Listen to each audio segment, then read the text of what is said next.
Hallelujah. वो पैदा भी पाप से नहीं हुआ था, वो इतना पवित्र परमेश्वर, और तब भी उसको सजा झेलनी पड़ी।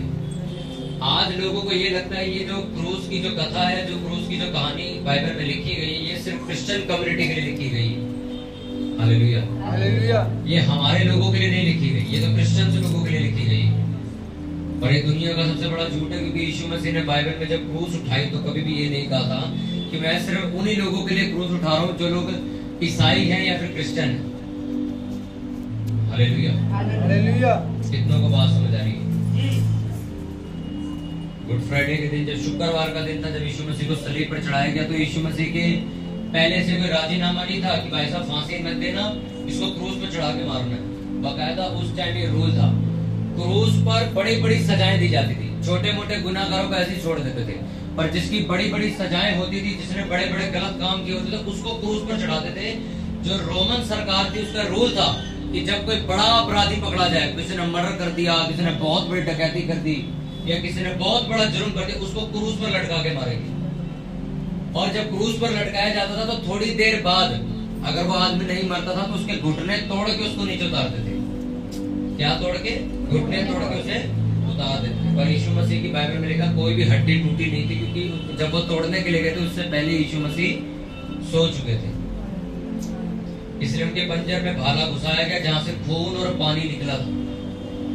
बाइबल इस बात की गवाही देती है कि जब जिस सिपाही ने भाला मारा था और उसने जब इस मिरेकल को देखा था कि उसके अंदर से पानी और खून निकल रहा है, तो बाइबल ऐसा बताती है कि उसने उसी वक्त विश्वास कर लिया कि ये परमेश्वर का पुत्र था। यीशु मसीह के सलीब पर चढ़ने के बाद पर्दा फट गया, जिस पर्दे के पीछे सिर्फ वही लोग जाते थे जो याजक थे, जो महायाजक थे, जो अति पवित्र स्थान होता था। वहां पर सिर्फ और जैसे पूरी कलीसिया नहीं जा सकती थी, या कोई बड़ा पास्टर हो जाएगा, या तो कोई और बड़ा बिशप हो जाएगा, अदरवाइज वहां कोई नहीं जाएगा। पर जब यीशु मसीह तो सलीब पर चढ़ाया तो लिखा मंदिर का पर्दा फट के बीच में दो भाग हो गया। यीशु मसीह ने ऐसा करके साबित किया कि अब तुम में से हर व्यक्ति मेरे पास आ सकता है। उस यीशु मसीह के सलीब पर चढ़ने के बाद बलियां खत्म हो गई। जानवरों को मार के जो काटने का जो रूल चलता था वो खत्म हो गया उस दिन से। क्यों? क्योंकि एक निष्पाप मेमना मारा जा चुका था। आज इसलिए जो कोई भी यीशु मसीह के ऊपर विश्वास करता है वो तार पाता है। जो कोई यीशु मसीह का इस्तेमाल करता है वो बर्बाद होता है। Hallelujah hallelujah. कितनों को बात समझ आ रही है? इसलिए परमेश्वर ने बाइबल में बड़ी अच्छी बात लिखी कि जो तुम परमेश्वर को दोगे वो वापस तुम्हें दे देगा। आज तुम उसे टाइम पास समझते हो, वो भी तुम्हें टाइम पास समझेगा। विसल मार रहे हैं पीटर कम। हालेलुया। आज तुम उसकी बेइज्जती करोगे, कल को वो तुम्हारी बेइज्जती कराएगा। आज तुम उसे इज्जत दोगे, कल वो तुम्हारी इज्जत देगा। जब मैं नया मसीह में आया था तो मेरी फैमिली हमें चर्च नहीं जाने देती थी, लड़ाई झगड़े बहुत होते थे, पर हम इस बात को जानते थे कि अगर हमने परमेश्वर के राज्य में एक बड़ा फैसला लिया तो परमेश्वर हमें खाली नहीं छोड़ेगा। और आज उसने खाली छोड़ा नहीं। आज आपको लगता है कि आप वैसे ही चर्च आ गए हो, या आप वैसे ही लड़ झगड़ के छुप छुपा के चर्च पहुंचे हो, यह आपकी ईमानदारी है और ये आपके कर्म है जो आप परमेश्वर के राज्य में बो रहे हो। अरे कोई भी किसी को चर्च नहीं जाने देता। सबको यही लगता है ये अंग्रेजों का भगवान और ये धर्म परिवर्तन करते हैं। पर आपके परिवार में से कोई एक व्यक्ति ऐसा होता है जो मुश्किलें सहता हुआ कदम उठाता और निकलता और चर्च जाता है, उसकी वजह से पूरा घराना बसता है। पर सोचो अगर वो मेन पर्सन भी कमजोर हो जाए और चर्च को मजाक में लेने लग जाए, पास्टर की बातों को मजाक में लेने लग जाए, तो वो सोचो ना खुद बच पाएगा ना कभी अपने घराने को बचा पाएगा। Hallelujah hallelujah. इतना को समझ आ रही है? अगर आप पहला शमूएल और दूसरे शमूएल की किताब पढ़ो तो उसका उद्देश्य यही था कि जो दाऊद था वो परमेश्वर की आराधना किस तरीके से अपनी जिंदगी में करता था। क्योंकि जब शाऊल का दामाद होने के लिए दाऊद को बोला गया तो दाऊद ने पता उसको क्या बोला? मैं तो गरीब और तुच्छ इंसान हूं, क्या मैं उसका दामाद होने के लिए लायक हूं? ये दाऊद के शब्द थे। मैं उसी दाऊद की बात कर रहा हूँ जिसने 66 लड़ाइयां लड़ी थी और इजराइल जैसे बड़े ताकतवर देश में राज किया था। और उसमें इतना पैसा था एक टाइम पे कि बाइबल ऐसा बता दिया आज तक उसके और उसके बेटे के जितना किसी के पास पैसा नहीं। पर एक टाइम पे दाऊद क्या कह रहा है? मैं कौन हूँ? मैं गरीब और तुच्छ इंसान हूँ। Hallelujah hallelujah. इतना समझ आ रही है? वही दाऊद जो एक टाइम पे इजराइल का सबसे बड़ा राजा बन गया। हालेलुया। जब हम परमेश्वर का आदर करते हैं तो वो हमारा आदर करता है। जब हम उसकी इज्जत करते हैं तो वो हमारी इज्जत करता है। जब कभी आपके घर में कोई मंत्री आता तो क्या करते तुम? क्या करते?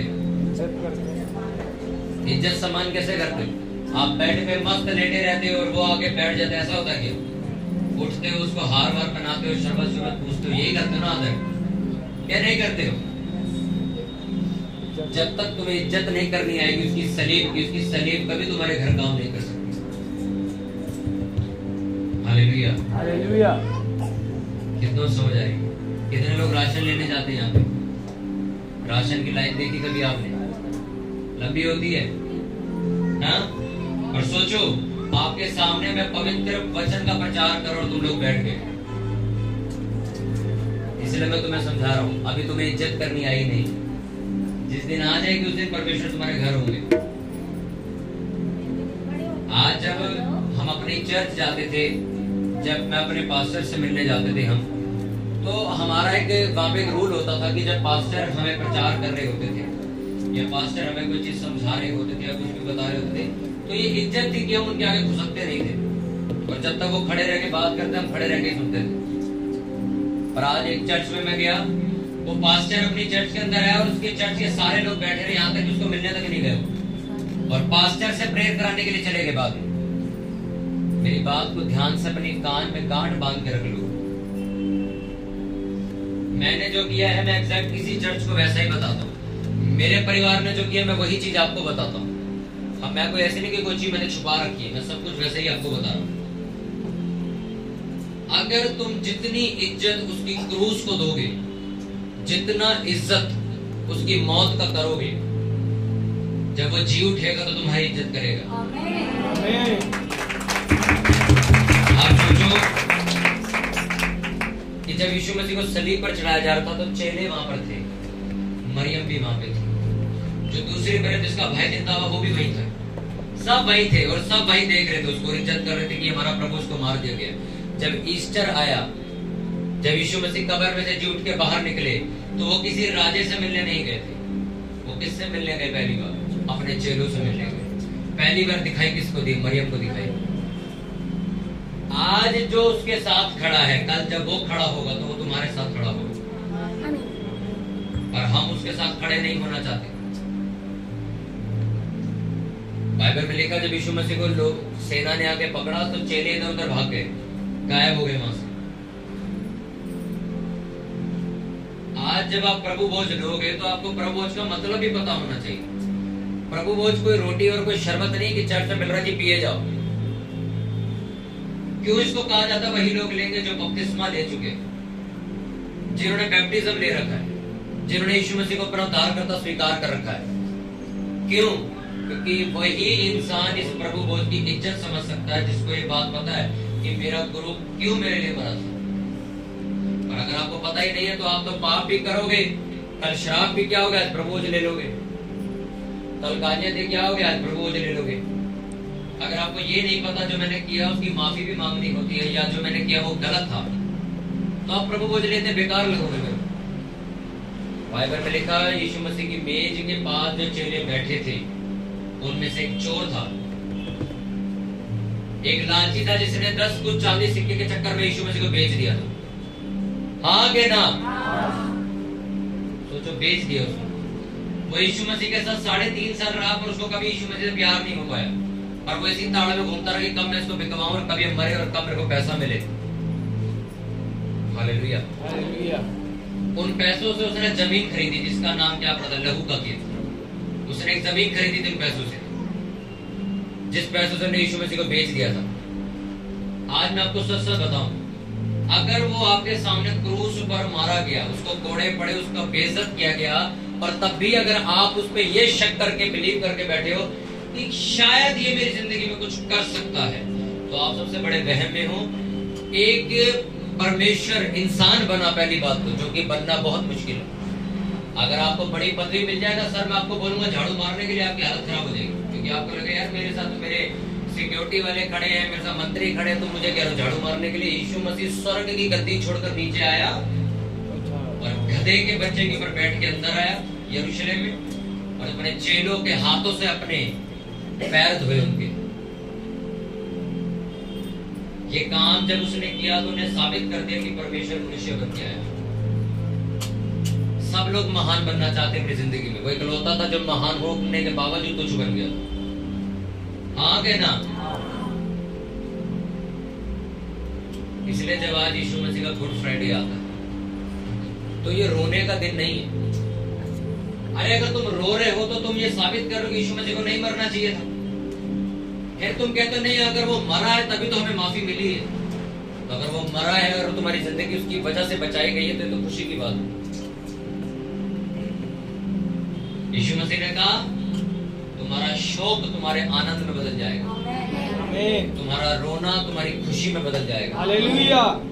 वो क्यों कही थी बात? इसीलिए कि अगर तुम्हें अभी ये इतना दुख हो रहा है कि मेरे को मारा जा रहा है, ये दुख तुम्हारा हंसी में बदलेगा संडे को, मैं जब खड़ा होकर बाहर निकलूंगा। और आज यीशु मसीह जिंदा है, आज भी काम करता है। आज भी चर्च में आप गवाहियां सुनते हो, वो चंगा मैं नहीं करता किसी को, वो परमेश्वर करता है। अगर तुम्हें ये लगता है कि तुम अपनी सामर्थ्य से कुछ कर सकते हो या अपनी प्रार्थना से कुछ कर सकते हो तो मैं आपको मौका देता हूँ, जाओ करो। मैं आपको मौका देता हूँ कुछ करने के लिए, जाओ। अगर आपको ये लगता है मैं अपने टैलेंट से या अपने पैसों से या अपनी प्रेयर से या अपनी फास्टिंग से कुछ कर सकता हूँ तो मैं आपको 6 महीने का टाइम देता हूँ और आपको एक बीमार व्यक्ति देता हूँ, उसको ठीक करके लेके आओ। आप 6 महीने एक खड़े हो गए और आदमी और कंडीशन खराब करके लाओगे उसकी।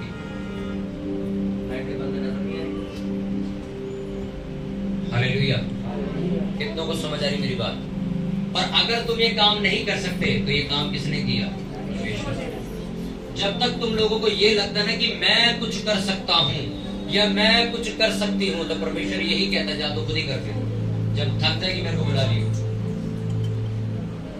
इसलिए परमेश्वर कई लोगों की हीलिंग 2 दिन में कर देता है और कईयों की सालों भर नहीं करता, क्योंकि परमेश्वर कह रहा है कि जब तक ये नहीं कह देता कि परमेश्वर मुझे चंगा करेगा तब तक मैं इसको छेड़ूंगा भी नहीं। जब तक तुम्हें ये लगता है कि मेरी प्रेयर से मैं कामयाब हो जाऊंगी या मैं कुछ मैं पैसे बो दूंगी चर्च में तो मैं कामयाब हो जाऊंगी।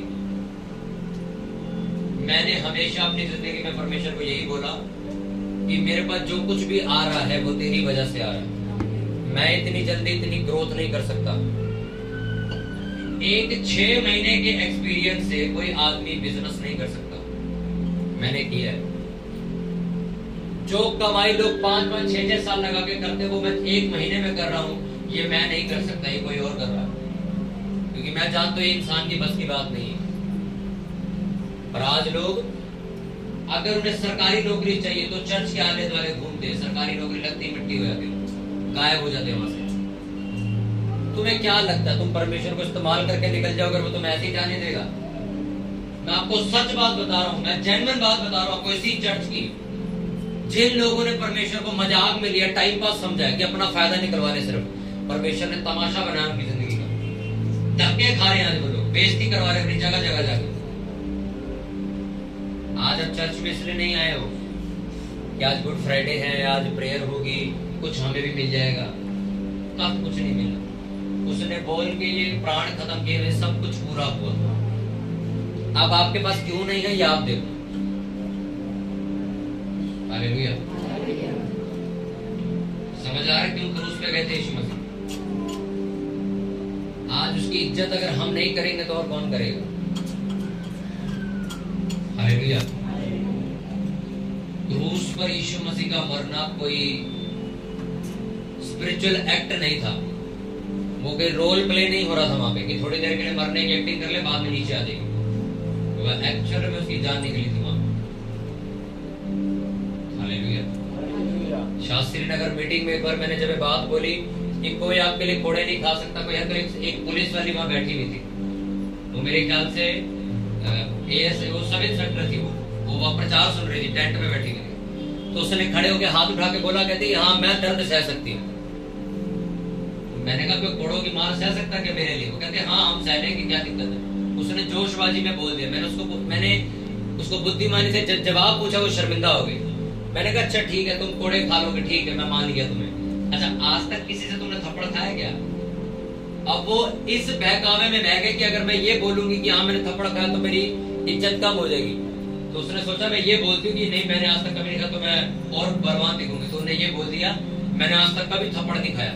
मैं कहा तभी तुमने आसानी से बोल दिया कि हम कोड़े खा लेंगे, तुम्हें दर्द का एहसास ही नहीं पता भी। तो चुप हो गई।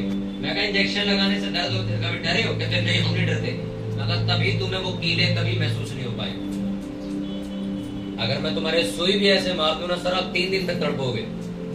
और यीशु मसीह की पीठ के ऊपर कोड़े कील वाले मारे गए और 7 मास उसका उखाड़ा गया वापस बाहर। ये हरकत 39 बार की गई, 39 टाइम्स। एक बार नहीं, जैसे एक बार मारा फिर आधा मास बाहर, फिर मार, ऐसे 40 बार समझ लो मारा। सोचो उसकी पीठ को खोखला कर दिया मार मार के। लिखा उसकी आंतड़ियां नजर आने लगी थी। और आपके लिए 2 मिनट का मजाक हो जाता कि अरे शादी हो जाए फिर बपतिस्मा लेंगे, पहले घर पे रिश्तेदार को मना ले उसके बाद चर्च चलेंगे। अरे उसने तुम्हारे लिए जान दे दी बेशर्मो, तुम क्या कर रहे हो उसके साथ? जितना वो समझ आई मेरी बात, तुम जितनी जल्दी उसको इज्जत देना सीख जाओगे, जितना जल्दी उसके पीछे चलना शुरू कर दोगे, उतनी जल्दी तुम्हारी जिंदगी खूबसूरत हो जाएगी। जितना लेट करोगे, जितना बहाने देखो, तुम्हारा परिवार तो बचेगा परमेश्वर के अनुग्रह से। और अनुग्रह कब होगा? जब एक व्यक्ति प्रार्थना करना शुरू करेगा, और वो हो तुम। और अगर तुम्हें बहाने बनाने तो बनाते रहो, कोई तुम्हारे घर नहीं आने वाला। तुम्हें ही परमेश्वर ने चुना है बचाने के लिए।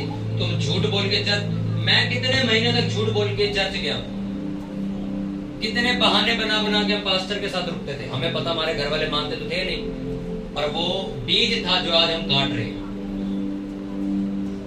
हम एफर्ट लगाते थे। पूरी इंडिया से लड़कियां कॉल करती हैं, जब हमें सारे सवाल पूछ लेते, हम सॉल्यूशन देते, वो मानने को तैयार नहीं। तो फिर फायदा क्या? हमसे हमारा क्यों दिमाग खाते?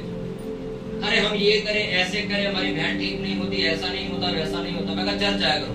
नहीं चर्च नहीं आ सकते, टाइम नहीं मिलता, कॉलेज जाना होता। मैं कॉलेज जाओ, हमें क्यों दुखी कर, जाओ कॉलेज। और कॉलेज जाके ऐसा नहीं कि कोई यूपीएससी की तैयारी हो रही है, कलेक्टर लग जाना। नहीं, हमें संडे को ही जाना होता है। तो आप क्यों सवाल कर रहे हो फिर परमेश्वर से? तुम्हें नहीं पता बाइबल में लिखा है अगर तुम ऐसी जिंदगी जियोगे तो बर्बाद ही रहोगे जिंदगी में। तो सवाल पूछ पूछ के हमें दुखी क्यों कर रहे हो? यहाँ एक सिस्टर आती थी, उसकी गुप्त जिंदगी में क्या चल रहा है खुद नहीं पता। वो आज तक नौकरी के लिए पूछती रहेगी क्या करना, और मैं सोल्यूशन बताता रहेगा। आज तक नौकरी छोड़ो, कुछ भी नहीं लगा उसको। Hallelujah, hallelujah. और कोई कोई यहाँ पे व्यक्ति आता है जिसको हम एक बार प्रेयर करते हैं, अगले दिन उसका काम सुलझ जाता है। मैं कुछ नहीं कर रहा हूँ, मैंने किसी को पैसे नहीं खिला रखे। जैसा बाइबल में लिखा है वैसा कर लो भाई साहब, तुम्हें मिल जाएगा। नहीं करोगे धक्के खाओ। कितनों को बात समझ आ रही है? 2018 में एक पास्टर के मुंह से मैंने बात सुनी थी कि तुम्हारी 2-2 चर्चें नहीं होनी चाहिए, 3-3 चर्चें नहीं होनी चाहिए, एक चर्च होनी चाहिए। सोचो तब से मेरी आज तक एक ही चर्च है। ये भी एक बढ़ने का कारण है। आपका डॉक्टर एक है, अगर 5 है तो कोई कहेगा सुबह रोटी खाओ, कोई कहेगा शाम को खाओ, कोई कहेगा रात को खाओ। तुम्हें सारा दिन खिला खिला के मोटा करके मार देंगे, और तुम किसी पे इल्जाम नहीं लगा सकते कि 5 सही थे, पर तुम गए 5 के पास, है तुम्हारी गलती। कोई पास्टर गलत नहीं है, सबके प्रचार को खोल के समझाने का तरीका अलग है, पर तुम 4 तरीके का वचन सुनोगे तो फंसोगे खुद ही। कोई पास्टर कहता है कि तुम्हें थोड़ी देर प्रेयर करनी चाहिए, बहुत है। कोई पास्टर कहता है प्रेयर की जरूरत ही नहीं है। कोई कहता है कि भाई साहब तुम्हें 5 घंटे प्रेयर करनी चाहिए। तो आप क्या करोगे? आधे से ज्यादा लोग उसको प्रेफर करेंगे जिन्हें ये कहा है प्रेयर करनी नहीं चाहिए या फिर थोड़ी करनी चाहिए। 5 घंटे वाले को तो कहेंगे झूठा प्रचार है। कितनों को समझ आ रही? इसीलिए आज जब यहाँ आप खड़े हो, तो अगर आप इस क्रूस को देख रहे हो, तो क्रूस का मतलब है तुम्हारी बेइज्जती यीशु मसीह ने उठाई। अब अपने कर्मों की वजह से उसकी बेइज्जती दोबारा मत कराओ। अगर तुम्हारे ऑफिस में पता है, तुम्हारे गली मोहल्ले में पता है कि तुम क्रिश्चियन हो, यीशु मसीह को मानते हो, तो ऐसी हरकतें मत करो जिससे कि तुम्हारे परमेश्वर की इंसल्ट हो जाए। समझ आ रही है? तुमने किसी को प्रचार किया यीशु मसीह का, वो आके तुम्हें ये कह रहा, तू खुद तो चर्च जाता नहीं और हमें चर्च जाने की नसीहतें देता है कि नहीं? शराब पीने वाला कभी दूसरे को नहीं कह सकता शराब पीना गलत है, पर जो छोड़ चुका वो बोल सकता है। हालेलुया। बैठ जाओ अपनी जगह।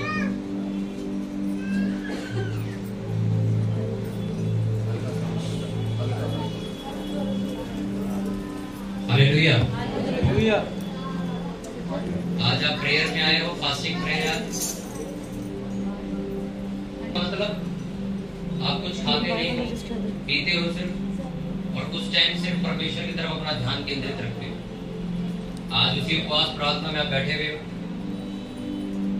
आज एक चर्च नहीं लग रही कि मैं आपको आगे वचन दूंगा, पहले वर्शिप होगी, मैं यहाँ बजाने वाले बैठेंगे। आज आपके लिए हमने वर्शिप लगाई स्पीकर पे कि आप करते रहो, कोई दिक्कत नहीं, हम भी करते रहेंगे, हम बजाएंगे नहीं, आप करते रहो। हालेलुया। उपवास प्रार्थना क्यों? ताकि तुम इस बात को समझ सको कि तुम्हें अपने शरीर पर काबू कैसे करना है। बैठ जाओ उस्ताद जी। हालेलुया। अपनी बाइबल उठाओ और बोलो परमेश्वर। उठाओ अपनी बाइबल उठाओ, बोलो परमेश्वर, बाइबल में ऐसा लिखा है। अपनी बाइबल को उठाओ स्वर्ग की तरफ, बोलो परमेश्वर तेरे वचन में ऐसा लिखा है कि तूने मेरे लिए जान दी। बोलो परमेश्वर, अगर तू मेरे लिए जान नहीं देता, कभी भी मैं उस सलीब की कीमत को जो तूने उठाई कभी समझ नहीं पाता। मुझे उस सलीब के बारे में बता। आमीन। हालेलुया।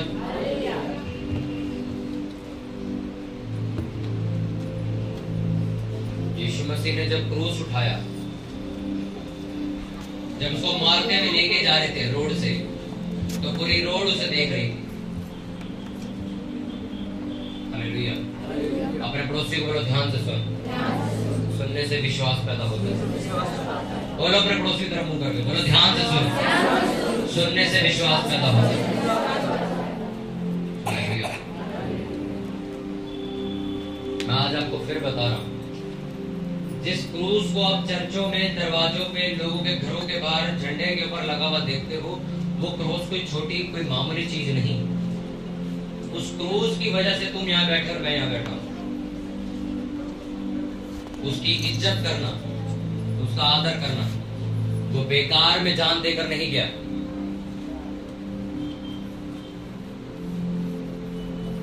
यीशु मसीह की जो माँ थी वो भी वही थी जब मार पड़ रही थी। पता आपको, जो मरियम थी, जिसको आज हम मदर मैरी करके या ब्लेस्ड मॉम करके बाइबल में पढ़ते हैं, वो जो माँ थी उनकी वो भी वही थी। जब क्रूस पर लटकाया जाता, कीले ठुक रही थी अपने लड़के के हाथ में, तब भी वो वही देख रही थी। हालेलुया। तो ये कोई पारिवारिक फैसला नहीं था, इसका मतलब यीशु मसीह का स्वर्गीय फैसला था कि उसको ये बुलाहट पूरी करनी थी। हालेलुया। आप जितना भाग सकते हो परमेश्वर से भाग सकते हो, पर ये सलीब आपका पीछा करेगा, ये क्रूस आपका पीछा करेगा। लेकिन श्रापित है वो जो काठ पर लटकाया गया। काठ का मतलब इस लकड़ में जो लटकाया गया, कौन है वो? श्रापित है। क्यों श्रापित है भाई? हमने तो कुछ किया, उसका कोई गुनाह नहीं, उसका कोई पाप नहीं। श्रापित का बात है, तुम्हारे श्राप उसके सर हो गए। यीशु मसीह ने कहा तूने गाली दी है, तेरे इसको मत देना गाली, मेरे को दो उसके बदले। तुमने किसी पे हाथ छोड़े, यीशु मसीह ने कहा नहीं अब इस पे हाथ मत छोड़ना, हाथ जो छोड़ना मेरे पे छोड़ो। तुमने किसी पे थूका, उन्होंने कहा नहीं इस पे मत थूकना, मेरे पे थूकना। अच्छा, जो बीमारियों की सजा को इससे मत देना, वो मुझे देना। अरे यीशु मसीह लगता ही क्या है हमारे? क्या रिश्ता है? हम तो जानते ही नहीं क्यों किया उसने ऐसा। आज तुम चर्च आ रहे हो, रास्ते में तुम्हें रोकते कोई पूछ ले कि भाई साहब आप चर्च क्यों जाते हो, आपके पास जवाब ही नहीं है देने के लिए क्यों जाते हैं। नहीं, पास्टर जी ने बुलाया इसलिए जाते हैं। आपके पास अपना मेरे से कोई पूछेगा मैं क्या जवाब देता हूँ? मैं कहा मेरे परमेश्वर ने जब मैं पैदा भी नहीं हुआ था तब मेरे लिए जान दी, इसलिए आज मैं उसके भवन में जाता हूँ। उसने लिखा तेरे पैदा होने से पहले मैं तुझे जानता हूँ। बाइबल में लिखा मैंने तेरी शक्ल को अपने हाथों में खोद कर बना दी है, कभी मिट नहीं सकती, इसलिए मैं चर्च जाता हूँ। उसने मेरे धर्म या जात से कोई लेना देना नहीं रखा। उसने कहा मैं तेरी जिंदगी बदल सकता हूँ। हालेलुया। यूथ लड़के और लड़कियां 25-30 साल के 35 साल की रेंज में जाते, ये पता कब तक एंजॉय कर रहे अपनी लाइफ को, जब तक इन्हें एक झटका नहीं लग जाता बर्बादी का।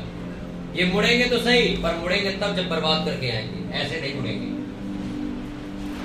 हालेलुया। हालेलुया। अपने परिवार को, अपने लोगों को, अपने आप को ये बात आपको रोज समझानी है कि मेरा यीशु मसीह क्रूस पर चढ़ा क्यों था। वो लगता मेरा रिश्ता क्या उससे। मैं आपको सच बता दूं, अगर जब तक आपको प्यार नहीं हो जाता परमेश्वर से, वो कुछ नहीं कर सकता आपका। आपको रियलिटी वाला प्यार करना होगा। ये नहीं कि मैं बोल रहा हूं, आपको अपनी तरफ से प्यार होना चाहिए। प्यार का मतलब आपको मैं समझाता हूं। जब सब लोग ध्यान से सुनो, कुछ नहीं उड़ेगा, तो टेंशन मत। जब मेरे फादर ने मेरे को ये बोला ना कि तुम चर्च नहीं जाओगे क्योंकि हम नहीं जाते, तब मेरा जवाब ये था कि हम तो जाएंगे। इसका मतलब समझते हो आप कि मुझे परमेश्वर से प्यार हो चुका था। जब आपको किसी, आपकी वाइफ से और आपके हस्बैंड से आपको प्यार होता है कि नहीं होता? मेरे कहने पे आप वाइफ छोड़ दोगे क्या? या किसी के कहने पे अपना हस्बैंड छोड़ दोगे? या उससे बात करनी छोड़ दोगे? नहीं छोड़ो। वजह क्या है? आपको लगा है उससे। पर आज ऐसा क्यों होता है? मेरी मम्मी चर्च नहीं आई तो मैं भी नहीं आऊंगी, मेरे दोस्त चर्च नहीं जा रहे तो मैं क्या करूंगा जाके, मेरी उम्र का तो कोई होता ही नहीं वहां पे, मैं क्या करूं? यार तुम अपने हिसाब से चर्च देखने आ रहे हो, परमेश्वर के लिए आ रहे हो। मैं जब चर्च गया मेरी तो उम्र का कोई है ही नहीं, ना आज है। जिस दिन परमेश्वर मुझे सेवका के लिए यूज करना शुरू किया था, मैं तो 18 साल का था उस टाइम। 18 साल का बच्चा, कोई पास्टर तो था ही नहीं इलाके में छोड़ो, दिल्ली में नहीं था। मैं तो इकलौता सेवा कर रहा था उस टाइम 18 साल का।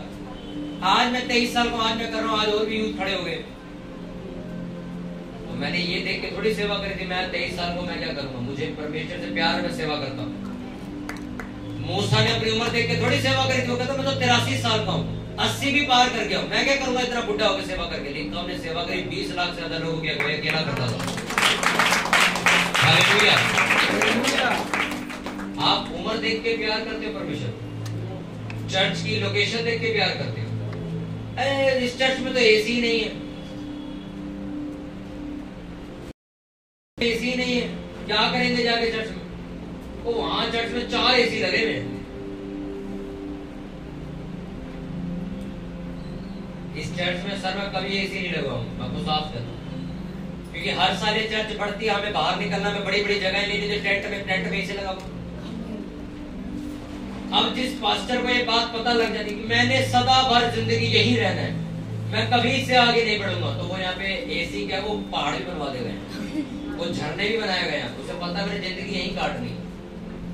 पुरानी चर्च में हम लोग थे, छोटी सी चर्च थी वो, लोग बोल बोल थक के एसी लगवा लो यहाँ पे, क्योंकि पब्लिक ज्यादा होने की वजह से गर्मी बहुत बढ़ जाती है। मैं कहा नहीं, मेरे को जाना ही है यहाँ से। और सोचो वहां से छोड़ के मैं इतनी बड़ी जगह पे आ गया। अब यहाँ पर भी यही छापा, यही लोग एसी लगाओ, मैं नहीं लगाएंगे। मेरे को 300 गज की अभी प्लॉट में देख रहा, मेरे को वो लेना है। हमने 300 गज की जगह देखी, हमने वो खरीदी। हम यहाँ एसी लगा के करेंगे क्या? और सोचो बाहर बारिश होती है बड़ी तेज, बाहर बारिश होती है, अंदर भी बारिश आ जाती है। जब यहाँ पे लू चलती है तो यहाँ पे भट्टी बन जाता है जट पूरा। सोचो तब भी पब्लिक छुट ठूस के बैठी होती है वचन सुनने के लिए यहाँ पे, और कोई उठ के जाता नहीं है। घर की गर्मी लग रही है, सब बैठे होते हैं। वजह क्या है? क्या वजह है? ये चर्च परमेश्वर से प्यार करते हैं। यहाँ बाढ़ भी आ जाएगी ना, तुम लोग आओगे, मैं आऊंगा। बाढ़ तूफान होगा तब भी मैं आऊंगा। क्यों? क्योंकि हमें किसी चर्च के विश्वासी को देखकर चर्च नहीं जाना। मुझे परमेश्वर से प्यार है। भाई साहब तू जा चाहे ना जा, मैं जा रहा हूँ, तू अगली तू आता नहीं।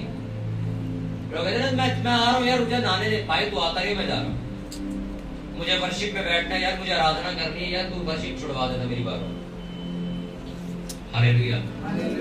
आराधना का मतलब मैंने आपको संडे समझाया था, अपनी जिंदगी को समर्पित कर देना। जब तुम्हारे फैसले, तुम्हारी जिंदगी का हर एक डिसीजन पहले बाइबल में होगा, उसके बाद दूसरा घर का होगा, तो तुम देखना तू कहां जाती। उसने कहा तू बच, तेरा घराना तू बच। बच का मतलब पहले अपने दिमाग की गंदी सोच से बच।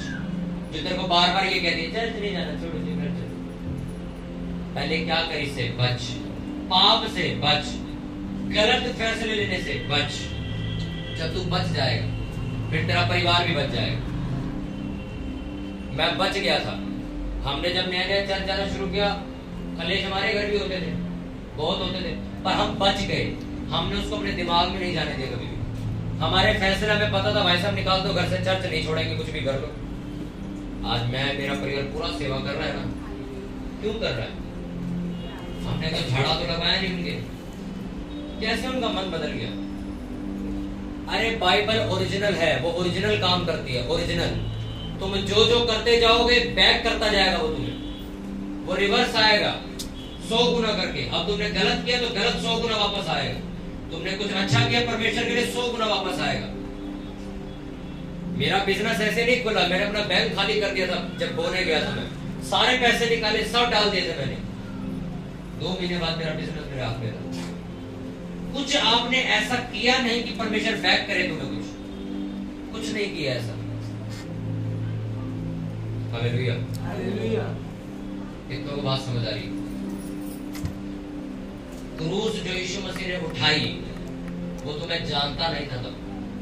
तुम पैदा भी नहीं हुए, तुम्हारे फरिश्ते भी नहीं फूटे थे, कुछ भी नहीं हुआ था, तुम्हारे माँ बाप, तुम्हारा खानदान कोई भी नहीं खाया, पर तब भी उसने तुमसे प्यार किया और तुम्हारे लिए जान दे दी। आज तो तुम सब कुछ अपनी आंखों से देख रहे हो, गवाहियां अपने कानों से सुनते हो, लोग कैसे ठीक होते तुम अपने कानों से सुनते हो। तब भी अगर तुम विश्वास ना करो पर टेढ़ी मेढ़ी चाल चलो, आए गए वाला हिसाब रखो, तो तुम गलत फहमी में होगे, तुम अपना नुकसान करा दे। संडे आके प्रचार सुनने के बावजूद भी सोमवार जाके पाप करते हो तो यार तुमसे बेशरम कोई नहीं है। क्योंकि तुम नहीं जानते कि जो पाप करता है उसकी जिंदगी गल जाएगी।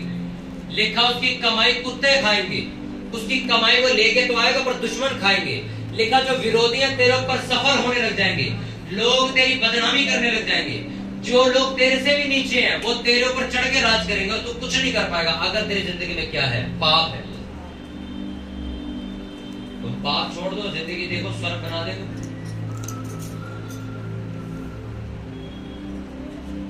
बरकत ये नहीं है कि आप बहुत पैसा कमा रहे हो, बरकत ये है कि आप कम पैसा कमा के भी बहुत खुशी से जी रहे हो, आपके पास हर चीज चल रही है।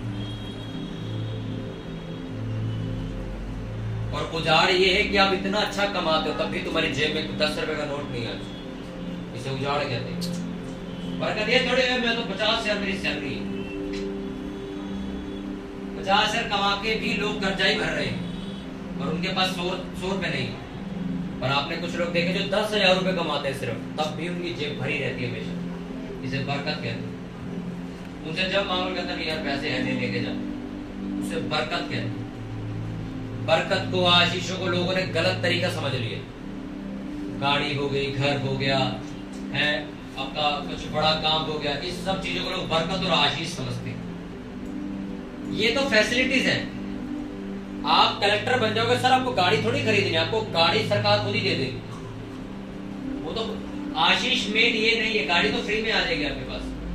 आशीष जो एक्चुअल में जो कलेक्टर की होती है वो पता है क्या होती है, उसके पास जो अथॉरिटी आ गई है वो किसी के पास नहीं। गाड़ी में तो कोई भी उसको बीट कर देगा। उसके पास अगर एम्बेसडर चल रही पुराने टाइम वाली एम्बेसडर गाड़ी देखी ना, पहले चली थी, अब वो गाड़ी उसके वो क्या ले मेरे पे तो मर्सिडीज है, हार गया वो, तो काहे की बरकत तुम्हारी। बरकत तब साबित होगी जब वो ये बोलेगा ये पूरा स्टेट मेरे हाथ में है, तेरे हाथ में है क्या? नहीं, ये बरकत है मेरी। प्रकाशित वाक्य में लिखा अगर तू पाप पे फतह पा लेगा, अगर तू अपनी कमजोरियों पे जीत हासिल कर लेगा, वो ज्यादा सोना हो सकता है, आलस हो सकता है, व्यभिचार, नशा हो सकता है, बार बार झूठ बोलना हो सकता है, या बेईमानी का कोई भी आपकी कमजोरी है, अगर लिखा प्रकाशित वाक्य में तुमने उस पे जीत हासिल कर ली तो लिखा मैं तुझे एक राजदंड दूंगा जिससे तू सब कुछ चकनाचूर करेगा और नेशन यानी कि स्टेट जिसमें तू रहता है वो स्टेट तेरे हिसाब से चलना शुरू हो जाएगा। सारे देश में तेरा अधिकार चलेगा। हाँ के ना, ये बाइबल में लिखी हुई बात, पर बाइबल झूठी नहीं है। अगर तुम कर लोगे तो हकीकत में ये हो जाएगा। तुम्हारा परिवार तुम्हारी इसलिए नहीं सुनता, तुम्हारे बच्चे, तुम्हारी वाइफ, तुम्हारा हस्बैंड इसलिए तुम्हारी नहीं सुनता क्योंकि अभी तक तुमने अपनी कमजोरी पर जीत हासिल नहीं करी। तुम्हें अपनी कमजोरी पर जीत हासिल करनी पड़ेगी। अगर आप इमोशनल ज्यादा हो तो उसमें कब्जा करो, जीतो उसको। तुम बार बार लोगों की बातों में आ जाते हो, वो कमजोरी है तुम्हारी। हालेलुया। जब चर्च, हम पिछले संडे देखा था खजूरी रविवार था, यहाँ खजूर की डालें लेके आए थे, देखा था ना। आपको पता है हम खजूर की ना बहुत बड़ी बड़ी डालियां तोड़वा के लाए थे। जो चर्च के लड़के थे ना वो तोड़ के लाए। मैं आपको एक चीज समझाता हूँ, ध्यान से सुनना। वो जब डाल उस पेड़ में लगी हुई थी ना, वो इतनी हरी लग रही थी, बहुत सुंदर लग रही थी। तो ये लोग उसको काट के ले आए, चर्च ले आए, तो चर्च सज गया उससे। अब आप सुनो, जब सुबह हुई, शनिवार रात को चर्च सजा, सुबह संडे चर्च लगा, तो जब सुबह हुई तो वो डालियां सूख गई, हल्के की जो की रंगत थी ना वो खराब होने लगी थी। और मीटिंग चल रही गई, 3 बजे करीब मीटिंग खत्म हुई। शाम को 6 बजे वो पूरी की पूरी सड़ चुकी थी, खराब सूख के टूट गई थी, मतलब अब खत्म हो गई। पर से वो पेड़ पे लगी और सूखी नहीं। हम उसको यहां ले आए, वो सूख गई। जब तक तुम अपनी चर्च के साथ जुड़े हुए हो तुम फलते रहो। जब तुम चर्च से अलग हो जाते हो, संगति से अलग हो गए, दूर दूर रहते हो, 4-5 महीने में कभी चर्च जाते हो, तो ये जो उस पेड़ की हालत है वो तुम्हारी हो जाती है। जब तक वो बूटा जड़ के साथ जुड़ा हुआ है वो फलता रहेगा, हरा रहेगा, सुंदर लगता रहेगा, लोग उसकी तारीफ करेंगे। और जब वो टूट के अलग हो जाएगा, घर में पड़ा रहेगा, तो यही हालत हो जाएगी।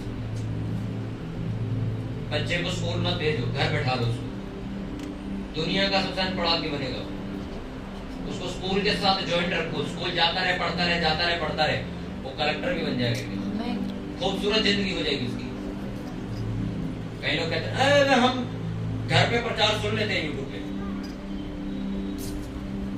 तो आप एक काम करो, किसानों को बोलो खेती करने बाहर खेत में ना जाए, घर ही उगा ले। बच्चों को बोलो स्कूल नहीं जाना, घर ही पढ़ो, तो पूरी पढ़ाई जिंदगी की यही कर लो। कॉलेज नहीं जाना, स्कूल नहीं जाना, ट्यूशन नहीं जाना, घर ही पढ़ो। आप घर में जो प्रेयर करते हो, बाइबल पढ़ते हो, फास्टिंग करते हो, वो आपकी पर्सनल है। और जब आप चर्च आके वो चीजें करते हो तो आपको एक बूस्ट मिल जाता है। जो चीजें करने में आप मुश्किल महसूस करते हो वो आसानी से निकल जाती है, क्योंकि चर्च में एक आदमी थोड़ी प्रेयर कर रहा है, कितनी पब्लिक जो प्रेयर करेगी एक साथ। एक आजा 2 से 4 दिन इकट्ठे होते वहां मैं वहीं खड़ा होता। आमीन आमीन। और जब चर्च लगती है यीशु मसीह वहीं खड़े हो जाते हैं आगे। इसलिए जब चर्च में आप आते हो तो आप हील हो जाते हैं। हालेलुया। क्यों गए यीशु मसीह क्रूस के ऊपर? ताकि तुम्हारी जिंदगी क्या हो सके, खूबसूरत हो सके। तुम्हारी जिंदगी में कोई भी वो चीज बाकी न रहे जिस चीज के लिए दुनिया संघर्ष करती है। तुम्हें मानना है मानो, नहीं मानना है मत मानो यीशु मसीह को। पर मैं तुम्हें लिख के दे सकता हूँ कोरे कागज में, मुझे इतना विश्वास है स्वर्ग में यीशु मसीह के अलावा कोई नहीं मिलेगा। आमीन, प्रेज़ द लॉर्ड। हालेलुया। तुम्हें चलना है चलो, नहीं चलना मत चलो। देखो मेरे को किसी ने प्रचार सुनाया 2017 में, मैं यहाँ तक पहुंच गया। मेरा फैसला, मेरे परिवार का फैसला था, तुम्हारा फैसला। तुम चाहे तो बपतिस्मा जिंदगी भर मत लो, मेरे को कोई लेना देना नहीं, क्योंकि जब स्वर्ग का न्याय होगा तो मैं जाऊंगा, मुझे पता। जब यीशु मसीह मेरे से पूछेंगे तूने अपनी कलीसिया को समझाने, मैं कहूंगा समझाया था, वीडियो के लिए यूट्यूब पर डाली सुनो मैंने समझाया था। यूट्यूब पे सुनेंगे तो कहाँ समझाया तो था। मेरा काम आपको सिर्फ बोलने का है, आपको बताने का है। तुम बपतिस्मा नहीं लोगे, परमेश्वर तुम्हें कभी विश्वास नहीं कर सकता। कभी मेरे को स्वीकार नहीं कर पा रहा, ये जिंदगी में क्या करेगा मेरे लिए? कुछ नहीं करेगा। मैंने तब बपतिस्मा लिया था जब हमारे घर में, मैंने आपको बताया, बाथरूम भी तक नहीं था नहाने के लिए। इतने छोटे से घर में रहते थे, कोई काम धंधा नहीं था, कुछ भी नहीं था। तब तो हम अपनी परेशानियों से निकले नहीं थे बाहर, और तब जाके बपतिस्मा लेके आए थे। पर आज लोग सौदा करते परमेश्वर के घर आगे। पहले तू मेरी नौकरी लगवाएगा तो मैं बपतिस्मा लेंगे, नहीं जब तक नहीं लगवाएगा बपतिस्मा नहीं लेंगे। हाँ, परमेश्वर मरा जा रहा तुम्हारे लिए, यार इसको यार जॉब दो यार, बपतिस्मा रह जाएगा यार। उसने कहा जो मेरा चेला होना चाहता है वो आ जाए, जो नहीं होना चाहता जाए। उसने कहीं नहीं लिखा बुद्धि पकड़ ले गया, लिखा है कहीं?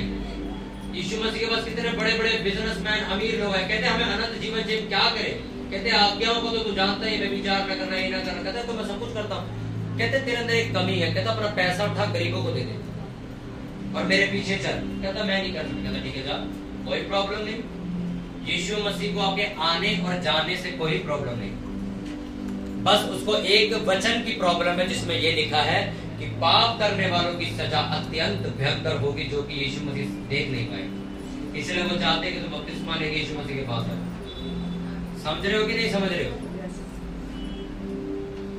आज अगर तुम बपतिस्मा नहीं लेते तो क्या होता है जिंदगी में? यही होता। तो उस पर क्यों चढ़े यीशु मसीह? क्यों चढ़े? किसकी गलती थी? यीशु मसीह की गलती। किसने गलत काम किए थे? गंदी पिक्चरें फोन में किसने देखी? परमेश्वर ने नहीं देखी। गलत रिश्ते शादी के बाद किसने बनाए? सदा कौन भुगता? तो फिर तुम्हें तो बिना सब करना है। अगर तुम्हें एक बंदा पता लगता है यार सब कुछ मैंने किया था, मार ये खा के आ गया, तो तुम उससे और तुम सीधा क्या कहोगे? भाई यार तूने बहुत बड़ा काम करते जो शायद कोई नहीं कर पाता, आज से तू जो बोलेगा मैं वो करूँ। ये कहानी होती है ना। एक बच्चे का दोस्त कहता है तेरा असाइनमेंट मैं बना दूंगा, तेरी फाइल मैं बना दूंगा। कहता ठीक है, जो तू खाने के लिए कहेगा मैं खिला दूंगा, तो बना दूंगा। पाप तुमने किया, मैंने किया, हम सब ने पाप किए, गंदे से गंदे पाप किए। मार किसने खाई? गालियां हम लोगों को देते हैं, गालियां सुनने को किसको मिली? इसलिए जब आज आप चर्च आते हो तो ये सोच के मत आया करो कि हम एहसान करने जाए। एहसान तो उसने हम पे की। हम उस पे एहसान करने नहीं आए। आज आप यहाँ सेवा करोगे, चर्च में भांडे धोगे, झाड़ू मारोगे, दरिया साफ करोगे, आप एहसान नहीं करोगे। तुम एहसान वो करके गया तुम पे। आज जो तुम कर रहे हो, तुम तो बस ये सोच के कर रहे हो कि जिंदगी भर एहसान हम उतार नहीं सकते। एहसान तो तब उतरेगा जब सेम मौत तुम खाओ। खा सकते हो कैसी मौत? एहसान कभी उतरेगा ही नहीं। कोई इंसान आगे नहीं कहेगा मैं यीशु मसीह का एहसान उतारने के लिए तैयार हूं, मारो मेरे को 43 कोड़े, थूको, मारो, बेइज्जत, कांटों का ताज चुभाओ मेरे को मत्थे के अंदर। कोई नहीं करेगा यहाँ पे। एहसान आप कभी उतार नहीं सकते। तो एहसान ना उतारना और सेवा करके ये साबित करना प्रभु जो तूने किया है उसको हम याद रखते।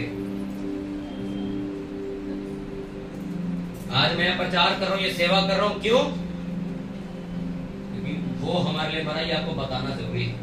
अपने परिवार को बताना जरूरी है, अपने दोस्तों को बताना जरूरी है। हालेलुया।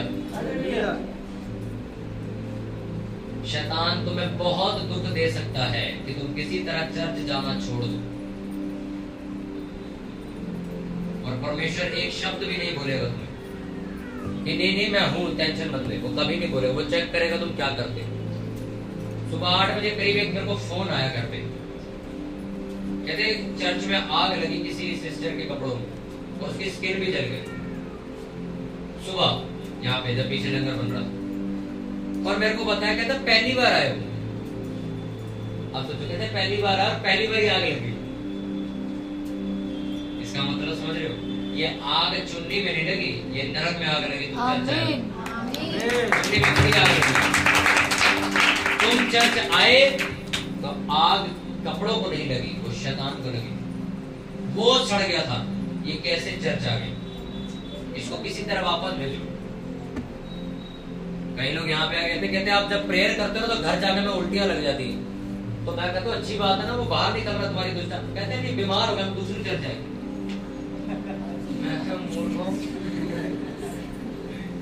कहते हम चर्च जाए, आपने प्रेयर करी, घर जाके हमारे लूज मोशन नहीं बंद हुए। मैं कहा तुम्हारी डिलीवरेंस हो गई, इसका मतलब दुष्टा में निकल गई। कहते नहीं अब हम दूसरी चर्च जाएंगे, आप यहाँ आके तो बीमार हो गए। आप सेंस देख रहे हो कितनी डेड हो चुकी है लोगों की, डेड हो चुकी। Hallelujah, hallelujah.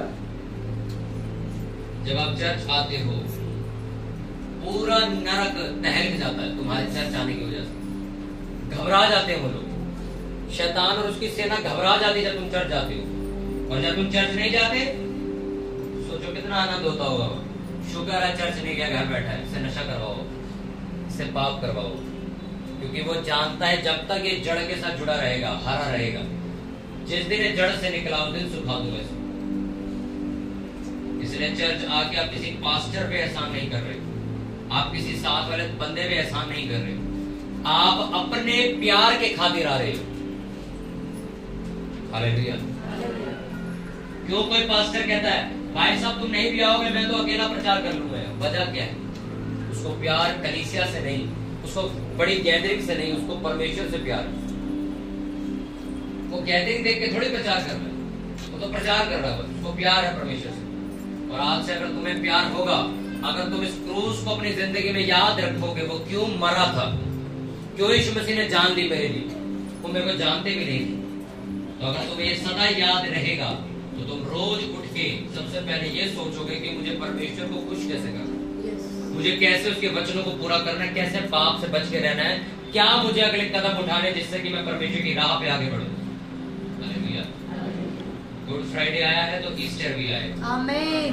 यीशु मसीह कब्र में से बाहर भी आएगा।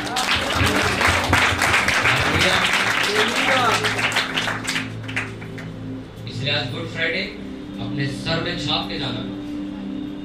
जब कोई पूछे आज के बाद जिंदगी में कभी, तो तुम्हें सलीम की कथा याद होगी। यीशु मसीह ने कहा, कहता मैं अपने घर जाके अपने पापा को जरा चूम के वापस आ जाऊं, फिर चलता हूं तेरे पीछे। कहते वही रह जाएगी, वापस मत आएगी, भाग जाएगा। लिखा एक व्यक्ति आगे कहता पहले मैं अपने पिता को गाड़ा मर गया हूं। यीशु मसीह ने कहा मुर्दों को अपने मुर्दे गाड़ दे, तो जाके प्रभु की कथा सुना।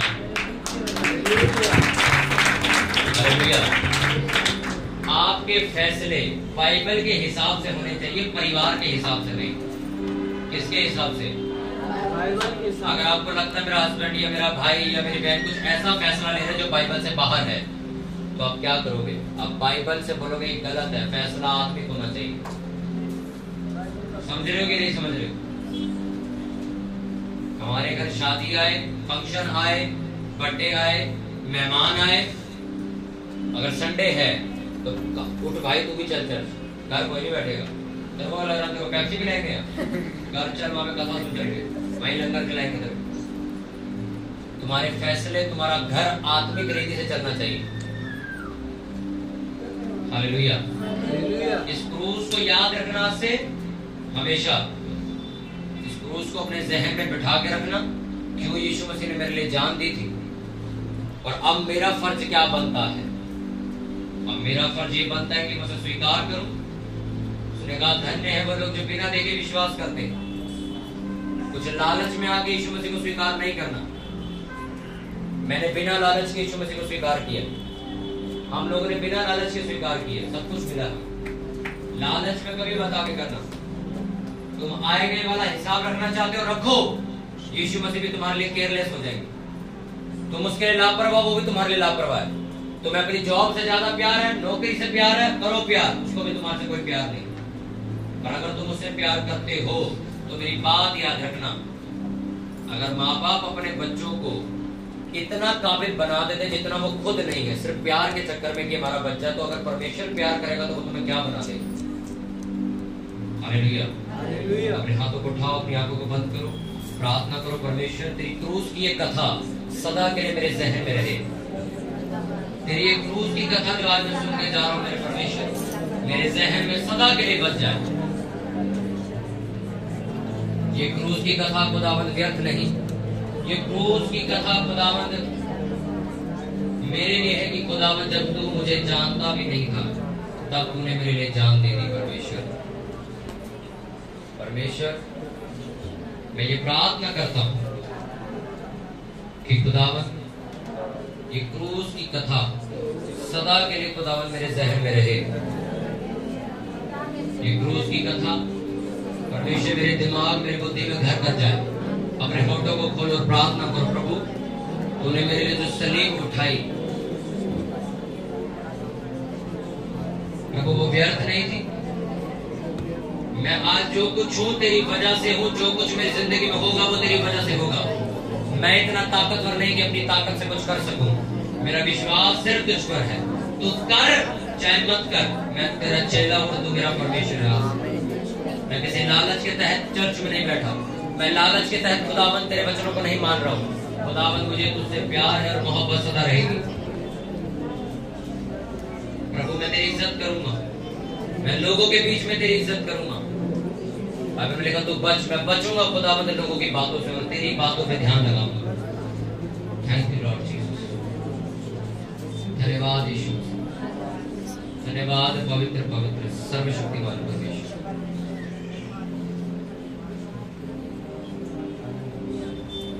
लॉर्ड जीसस, ये सारी विनती प्रार्थना तेरे विरोधी बेटे खुदावंद यीशु मसीह के नाम में मांगते, पूरी चर्च बोले आमीन।